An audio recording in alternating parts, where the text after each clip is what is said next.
हमारे बीच हमारे बीच एक महत्वपूर्ण शख्सियत अनुपम जी हल्ला बोल के नाम से आप इनसे परिचित हैं। संयुक्त युवा मोर्चा जो बेरोजगारी का मुद्दा लगातार उठाते आए हैं, इस पे चर्चा हम बाद में करेंगे क्योंकि वेणुगोपाल जी को जाना है, तो पहले हम उनका स्वागत कर लेते हैं। सर, हमारे बीच बिहार प्रदेश कांग्रेस कमेटी के अध्यक्ष अखिलेश जी भी हैं। आपका स्वागत है, आपकी टीम का स्वागत है।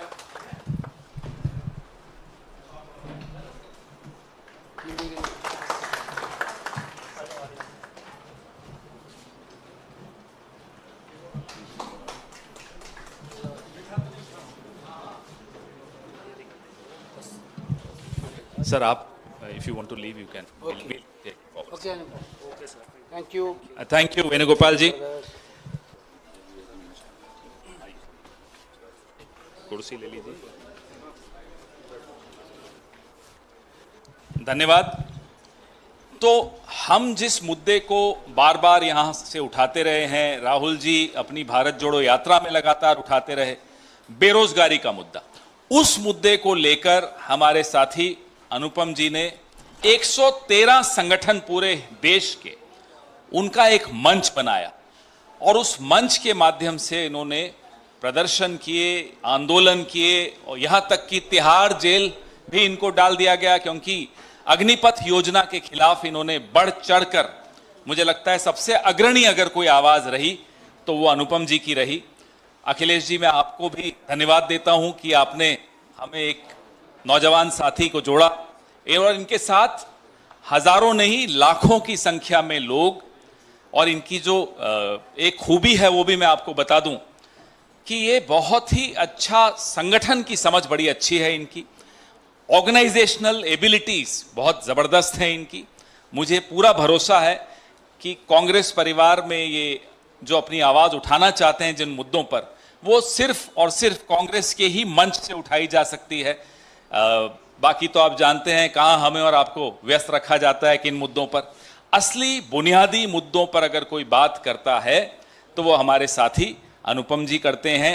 इन्होंने कांग्रेस चुनी ही इसीलिए क्योंकि उनको लगता है कि हमारे नेता राहुल जी उन्हीं मुद्दों पर अपनी पूरी राजनीति, अपने संसद में जो वो उनकी भूमिका रहती है वो, और सब जगह देश हो या विदेश हो, इन्हीं मुद्दों पर वो अपना ध्यान केंद्रित रखते हैं। इसलिए इन्होंने कांग्रेस पार्टी का दामन थामा।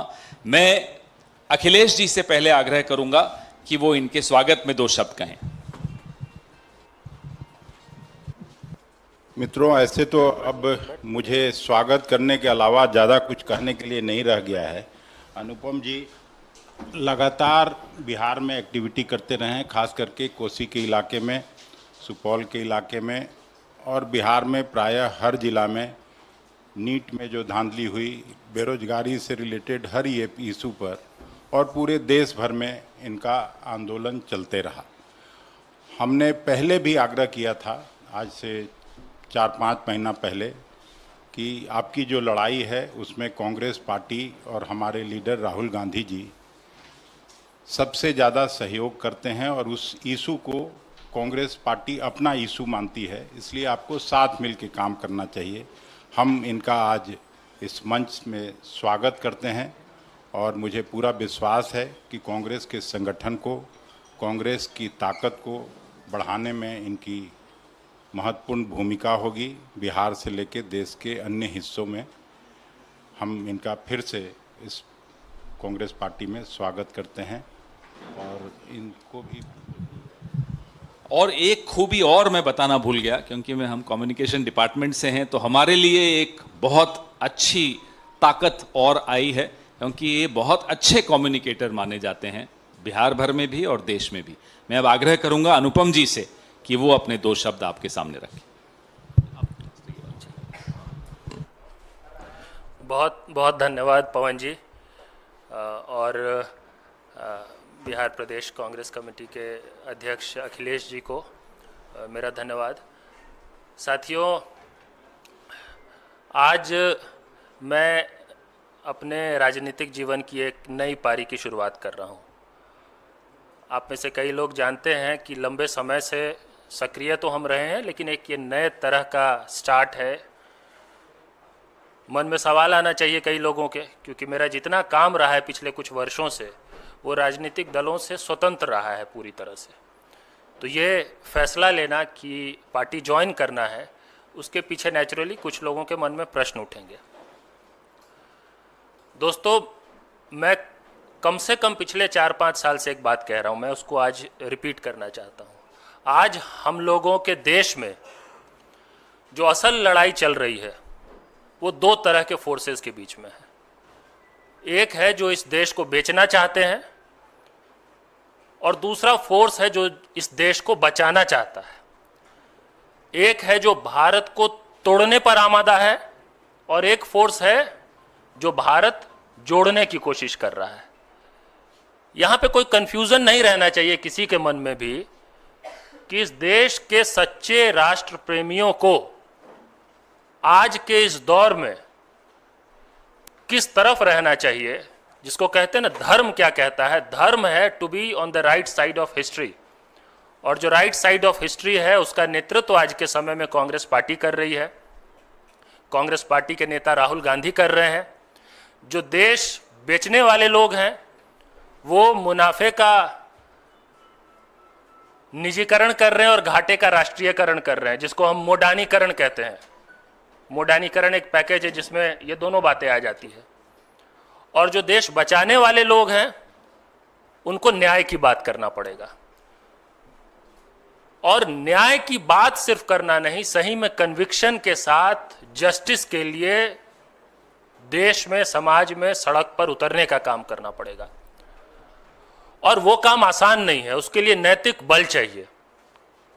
वो नैतिक बल आज के समय में अगर इस देश के पॉलिटिकल स्पेक्ट्रम में एक व्यक्ति किसी में अगर सबसे ज्यादा है तो वो है राहुल गांधी।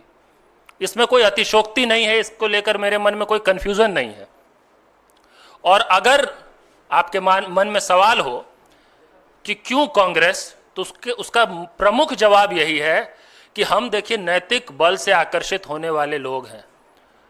हम संख्या बल, सत्ता, नंबर्स, उससे अट्रैक्ट होने वाले लोग रहते तो पिछले इतने सालों से सीमित संसाधन से लेके कठिन परिस्थितियों में ऐसी तानाशाह सरकार के खिलाफ स्वतंत्र रूप से नहीं लड़ रहे होते, कहीं ना कहीं पहले ही होते।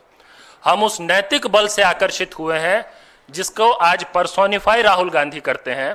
और उसी कारण से हमारे कई साथियों ने आज इस हॉल में, हमारे कई हल्ला बोल आंदोलन के लीडर्स हैं जिनको आप सब ने अलग अलग समय पे रिपोर्ट किया है। अलग अलग, जब बैंक निजीकरण का मसला हुआ था तो प्रशांत कमल को आपने बहुत रिपोर्ट किया है। उस समय उन्होंने कई ट्रेड यूनियंस को कोऑर्डिनेट किया, साथ लाया, बड़ी यात्रा की, बड़े प्रदर्शन किए। बैंकिंग रेगुलेशन अमेंडमेंट बिल वापस लेना पड़ा सरकार को, वो प्रशांत कमल आज साथ में हमारे। गोविंद मिश्रा, जिन्होंने एसएससी आंदोलन, सीसैट आंदोलन, न जाने कितने आंदोलन पिछले 4-5 साल में भर्ती नौकरियों को लेकर देश में, कम से कम उत्तर भारत और सेंट्रल इंडिया में जितने प्रोटेस्ट हुए हैं, अधिकतर में अहम भूमिका निभाने वाले लोगों में गोविंद मिश्रा रहे हैं। वो गोविंद मिश्रा भी साथ में है आज हमारे यहाँ पे। रजत यादव है, जिन्होंने अग्निपथ आंदोलन में, जो तिहाड़ जेल में रहे, मैं तो था, ये तो पवन जी ने बताया, लेकिन हमारे वो साथी जिन्होंने अहम भूमिका, भले कई लोग जो पीछे से अहम भूमिका निभाते हैं, हो सकता है चेहरा आपको हमारा दिखता है, ऐसे बहुत सारे मजबूत लोग आज कांग्रेस पार्टी का दामन थाम रहे हैं। हल्ला बोल आंदोलन की राष्ट्रीय परिषद है, उस राष्ट्रीय परिषद में सर्वसम्मति से यह फैसला लिया गया। कईयों के मन में यह भी होगा कि इतनी बड़ी टीम है, टीम में टूट हो गई होगी, पार्टी के साथ जा रहे, कोई टूट नहीं हुई है। पूरी टीम सर्वसम्मति से, मैं जो बात कह रहा हूं वो एक व्यक्ति की बात नहीं कह रहा हूं, हम पूरे आंदोलन के बिहाफ पे कलेक्टिव ओपिनियन आपके सामने मैं रख रहा हूं। हम सब मिलजुल कर आने वाले समय में पूरे देश में कांग्रेस पार्टी और राहुल गांधी जिस लड़ाई को आगे ले जा रहे हैं उसको अंजाम तक ले जाएंगे। और हमें ये अवसर देने के लिए, ये तो हमारी इच्छा थी कि हम ले जाना चाहते हैं, लेकिन ये हमें अवसर देने के लिए, ये मंच देने के लिए अखिलेश जी का, पवन जी का तो मैंने धन्यवाद किया ही। इसके अलावा मैं कांग्रेस पार्टी के राष्ट्रीय अध्यक्ष आदरणीय मल्लिकार्जुन खड़गे साहब का धन्यवाद करना चाहता हूं। संगठन महासचिव वेणुगोपाल जी अभी थे, उनका धन्यवाद करना चाहता हूं, जिन लोगों ने इस पूरी प्रक्रिया में कई राउंड बातचीत के जरिए, उन सब चर्चाओं के जरिए हमें अवसर दिया, मौका दिया कि हम आज बिना कंफ्यूजन के आपके सामने बैठ के आगे इस लड़ाई को पूरे कन्विक्शन, पूरे डिटर्मिनेशन के साथ आगे बढ़ाएंगे और हम अपने इस देश को, समाज को, देश के लोकतंत्र को और देश की अर्थव्यवस्था को इन तानाशाही लोगों के चंगुल से बाहर निकाल के जिस राष्ट्रवाद की अवधारणा कांग्रेस पार्टी ने दिया था, जो सही में भारतीय राष्ट्रवाद है, उस भारतीय राष्ट्रवाद को आगे ले जाते हुए देश की राजनीति में हम सब अपना अपना योगदान निभाएंगे। आपका बहुत बहुत धन्यवाद, बहुत बहुत शुक्रिया।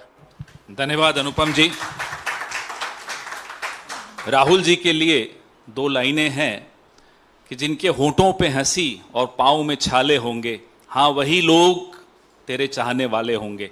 ये इनके लिए मैं इसलिए कह रहा हूँ, ये भी पैदल चले, बिहार भर में पैदल चले, उन मुद्दों पर पैदल चले जिन मुद्दों को कांग्रेस पार्टी लगातार राष्ट्रीय मंच से उठा रही है।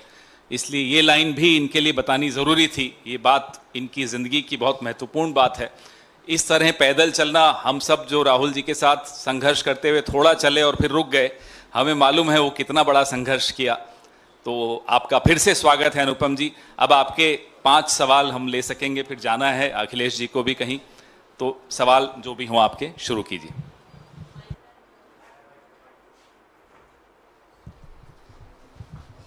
सर, अब से कुछ देर पहले मायावती ने एक ट्वीट किया है जिसमें उन्होंने राहुल गांधी और कांग्रेस पार्टी पर आरोप लगाया है कि जिस आरक्षण SC ST OBC की आप लोग बात कर रहे हैं और 50% से ज़्यादा आरक्षण की आप लोग बात कर रहे हैं, वो कांग्रेस पार्टी जो है आरक्षण के मुद्दे पे लोगों को डाइवर्ट करने की कोशिश कर रही है और इस तरह की चीज़ें कर कर आप लोगों को भ्रमित कर रहे हैं।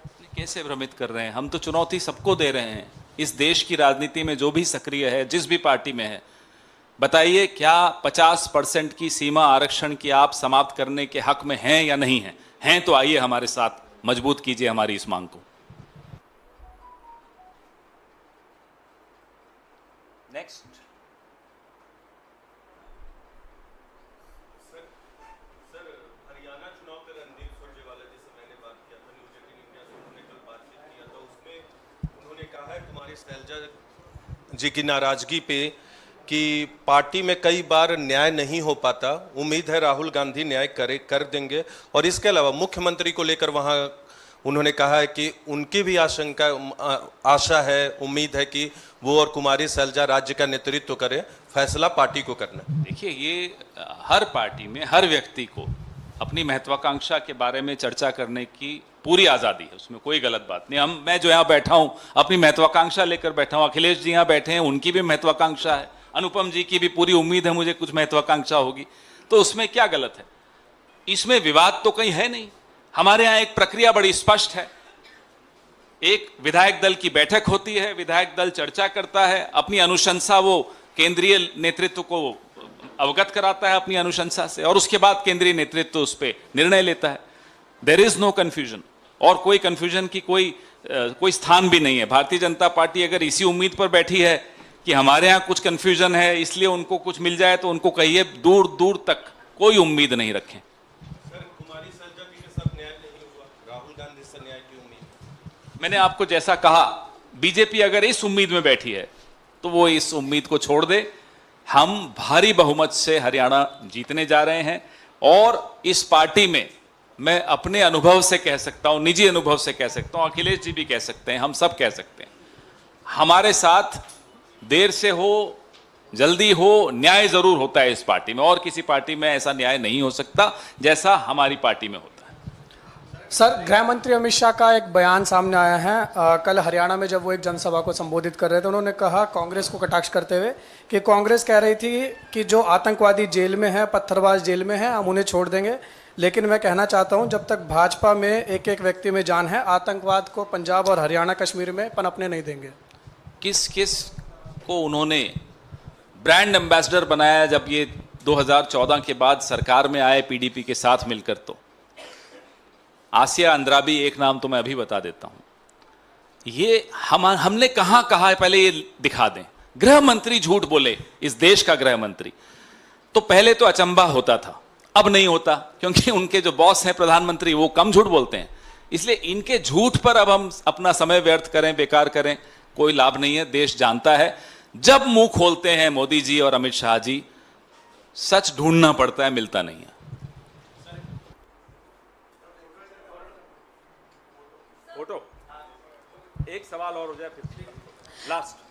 Sir, what happened in Badlapur, the two minor girls who were being sexually assaulted, now encounter has taken place of the accused. Politics has also started. BJP is saying that there was a concern and that's the reason why protests were happening. But it is the India Alliance parties who are trying to safeguard the rapists, and now finally the justice has been done. Well, there are a lot of claims and counterclaims that are being made on this particular issue. And let's wait for the dust to settle down. Let's wait for all the details to come out in public domain, and only then we'd like to comment on this.